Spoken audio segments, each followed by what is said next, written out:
नमस्ते विद्यार्थियों, स्वागत है वागले एकेडमी में। आज के इस वीडियो में हम डॉक्टर बाबा साहेब भीमराव अंबेडकर के बारे में बहुत ही विस्तार से चर्चा करेंगे। नोट्स के पहले हिस्से से शुरुआत करते हैं, जहां उनकी नींव और शिक्षा का जिक्र है। 14 अप्रैल 1891 को मध्य प्रदेश के महू में उनका जन्म हुआ। जी, महू में। माता का नाम भीमाबाई और पिता रामजी मालोजी सकपाल, पत्नी रमाबाई। मतलब ये तो एकदम बुनियादी तथ्य हो गए। हाँ, ये तो बेसिक जानकारी है जो नोट्स के शुरुआत में ही है। लेकिन इसके तुरंत बाद नोट्स में ना उनकी शिक्षा का एक पूरा खंड है, और सच बताऊं तो वो किसी को भी हैरान कर सकता है। मतलब उनके पास असाधारण 32 डिग्रियां थी। अरे बिल्कुल। और आप सोचिए, उस दौर में मुंबई विश्वविद्यालय से बीए करना ही अपने आप में एक बहुत बड़ी बात थी। हाँ, मतलब आज के समय में सर्व सुविधा संपन्न होकर भी दुनिया की टॉप यूनिवर्सिटी से एक डिग्री लेना भी ना पहाड़ चढ़ने जैसा लगता है। सही बात है। लेकिन उस दौर में इतनी सारी सामाजिक बाधाओं को पार करते हुए 32 डिग्री हासिल करना, मतलब ये तो बिना ऑक्सीजन के माउंट एवरेस्ट फतेह करने के समान है। बिल्कुल सटीक एनालॉजी है ये। और डिग्रियां देखिए उनकी। कोलंबिया विश्वविद्यालय से एमए, पीएचडी और एलएलडी किया उन्होंने। हाँ, और लिस्ट यहीं खत्म नहीं होती। लंदन स्कूल ऑफ इकोनॉमिक्स से एमएससी और डीएससी भी की। फिर लंदन के ही ग्रेज इन से बैरिस्टर एट लॉ की उपाधि ली। उस्मानिया विश्वविद्यालय से डीलिट भी तो है। हाँ, और 9 से अधिक भाषाओं के ज्ञाता थे वो। अरे बाप रे। मतलब मैं यहाँ थोड़ा रुकना चाहूंगा। हम अक्सर ना ये डीएससी या एलएलडी जैसे भारी भरकम शब्दों को बस पढ़कर आगे बढ़ जाते हैं।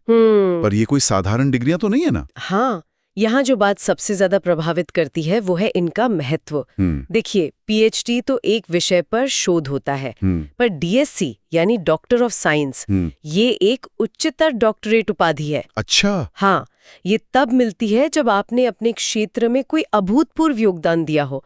मतलब उन्होंने शिक्षा को केवल एक अपनी निजी उपलब्धि नहीं माना, तो उन्होंने इसे एक टूल की तरह इस्तेमाल किया। बिल्कुल। अर्थशास्त्र और कानून में पीएचडी और डीएससी करके उन्होंने सामाजिक असमानता से लड़ने के लिए अपना एक पूरा का पूरा बौद्धिक शस्त्रागार तैयार किया। एक बौद्धिक शस्त्रागार, वाह। मतलब वे बिना हथियारों के लड़ रहे थे, पर उनका दिमाग ही उनका सबसे बड़ा हथियार था। तो चलिए अब नोट्स के दूसरे भाग पर चलते हैं। जी। शिक्षा प्राप्त करने के बाद उन्होंने उस ज्ञान का उपयोग आखिर किया कैसे? इसका जवाब हमें उनके लेखनी में मिलता है, उनकी पत्रकारिता और साहित्य में। हाँ, यहीं से उनकी विचारों की असल क्रांति शुरू होती है। मतलब पेन को एक तलवार की तरह इस्तेमाल किया उन्होंने। एकदम। वागले एकेडमी के नोट्स में ना उनकी प्रमुख किताबों की पूरी सूची दी गई है, जैसे 1936 में आई एनाहिलेशन ऑफ कास्ट्स, जो कि असल में एक बहुत ही प्रभावशाली भाषण था। हाँ, और उसी साल विच वे टू इमेंसिपेशन भी आई। फिर 1940 में थॉट्स ऑन पाकिस्तान और द पार्टीशन ऑफ इंडिया। और 1946 में हु वे द शूद्रास और the cabinet mission and the untouchables. ये किताबें सिर्फ इतिहास नहीं है, ये समाज का विश्लेषण है। बिल्कुल। और यहाँ ना बात और भी ज्यादा दिलचस्प हो जाती है। आप जरा उनकी पत्रकारिता के सफर को देखिए। नोट्स में उनके अखबारों के नाम एकदम लाइन से दिए हैं। हाँ, वो सफर बहुत ही रोचक है। मतलब 1920 में उन्होंने मूक नायक शुरू किया। मूक नायक यानी गूंगों का नेता। फिर 1927 में बहिष्कृत भारत। जी, बहिष्कृत भारत। फिर 1928 में समता, 1930 में जनता और आखिर में 1956 में प्रबुद्ध भारत। प्रबुद्ध भारत यानी जागृत भारत। हाँ, मतलब ये सिर्फ अखबारों के नाम थोड़े ही हैं, ये तो समाज के विकास की पूरी कहानी है। एकदम सही पकड़ा आपने। अगर हम इसे व्यापक संदर्भ में देखें ना, तो ये उनका विजन दिखाता है।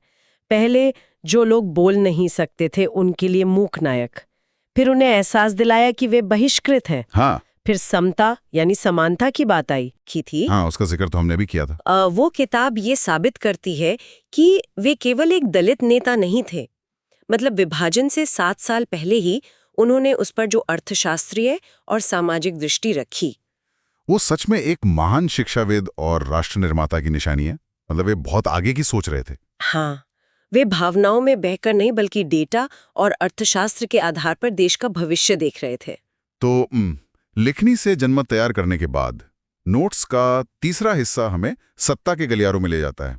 मतलब नीतियां और कानून बनाने के लिए उन्होंने राजनीति में जो प्रवेश किया, क्योंकि संस्थागत बदलाव तो वहीं से आ सकता था। बिल्कुल। उनका राजनीतिक सफर भी बहुत लंबा रहा। 1926 से 36 तक वे बॉम्बे विधान परिषद के सदस्य रहे। हाँ। फिर 1937 से 42 तक बॉम्बे विधानसभा के सदस्य। 1942 से 46 तक वे श्रम मंत्री रहे। जो कि बहुत ही महत्वपूर्ण पद था उस समय मजदूरों के अधिकारों के लिए। एकदम। और फिर 1947 से 51 तक देश के प्रथम न्याय या कह लें कानून मंत्री बने। और आखिर में 52 से 56 तक बॉम्बे से राज्यसभा सदस्य रहे। इसी वजह से उन्हें भारतीय संविधान का जनक भी कहा जाता है। हाँ, पर यहाँ मेरे मन में एक सवाल आता है। मैं थोड़ा पुशबैक देना चाहूंगा इस पर। जी पूछिए। मतलब एक ऐसा व्यक्ति जो अपनी पूरी उम्र, पूरी जिंदगी उस दमनकारी व्यवस्था के बाहर रहकर संघर्ष करता रहा, उसके लिए अचानक से आजाद देश का प्रथम कानून मंत्री बनकर उसी व्यवस्था के बिल्कुल अंदर बैठकर काम करना कितना चुनौतीपूर्ण रहा होगा। इससे ना एक बहुत ही महत्वपूर्ण सवाल खड़ा होता है। आप सोचिए, एक गहरे भेदभाव और असमानता वाले समाज में आप समानता को जमीनी स्तर पर लागू कैसे करेंगे? वही तो, ये बहुत मुश्किल काम है। बिल्कुल मुश्किल है। और यहीं पे ना उनकी भूमिका एक महान आर्किटेक्ट या वास्तुकार की तरह उभरती है। अच्छा, मतलब उन्होंने संविधान का इस्तेमाल किया इसके लिए? हाँ, उन्होंने संविधान के माध्यम से सदियों से शोषित वर्गों के अधिकारों को कानूनी रूप से पक्का कर दिया। जो लड़ाई बाहर सड़क पर थी, उसे उन्होंने सिस्टम के अंदर जाकर कानून बना दिया। क्या बात है, मतलब सिस्टम के अंदर जाके सिस्टम को ही बदल दिया। ये बहुत बड़ी बात है। एकदम। अब देश को संविधान सौंपने के बाद नोट्स हमें उनके जीवन के अंतिम चरण की ओर ले जाते हैं, जिसे नोट्स में आध्यात्मिक क्रांति और महापरिनिर्वाण कहा गया है। ये चरण उनके जीवन का सबसे गहरा वैचारिक बदलाव था। हाँ, नोट्स के अनुसार 1956 में उन्होंने बौद्ध धर्म में परिवर्तन किया और दलित बौद्ध आंदोलन की प्रेरणा बने। जी। और उसी साल 6 दिसंबर 1956 को नई दिल्ली में उनका महापरिनिर्वाण हुआ।